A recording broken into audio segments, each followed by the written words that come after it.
Hi hello అండి. మా mulberry చూసారా ఎలా పెరిగిపోయిందో.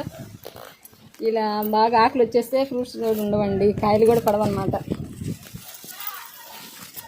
ఇది చూసారా ఇలా ఇంత సైజు వస్తాయండి కాయలు. కిందలు చూసారా, అంతమంది చూపించాను, వీడియో పెట్టాను. చెట్టు నిండా కాయలు ఉన్నాయి.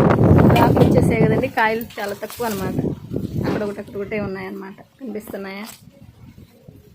మళ్ళీ ఆకులన్నీ కట్ చేసేయాలండి, అప్పుడు మళ్ళీ మంచిగా వస్తాయి అన్నమాట మల్బరీస్.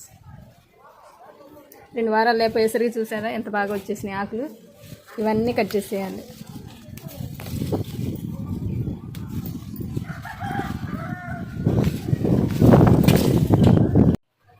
ఇలా ఫుల్గా ఆకులు ఉన్నాయి కదండి, మొత్తం కట్ చేసేస్తాను అనమాట. గాలి వస్తుంది, బాగా పడిపోతుంది చెట్టు. సరే ఎలా ఉన్న మొక్కని ఇలా మొత్తం ఆకులన్నీ కట్ చేశాను. ఇప్పుడు మళ్ళీ మంచిగా కాయలు వస్తాయండి.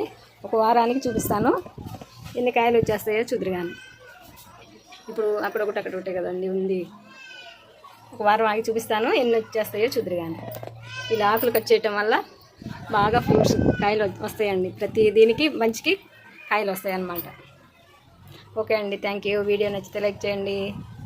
కట్ చేసిన ఆకులన్నీ మళ్ళీ మొక్కకి వేస్తే కంపోస్ట్గా పనిచేస్తుందండి. ఒక లేయర్ కొంచెం మట్టి చూస్తే మంచి కంపోస్ట్గా పనిచేస్తాయి అన్నమాట.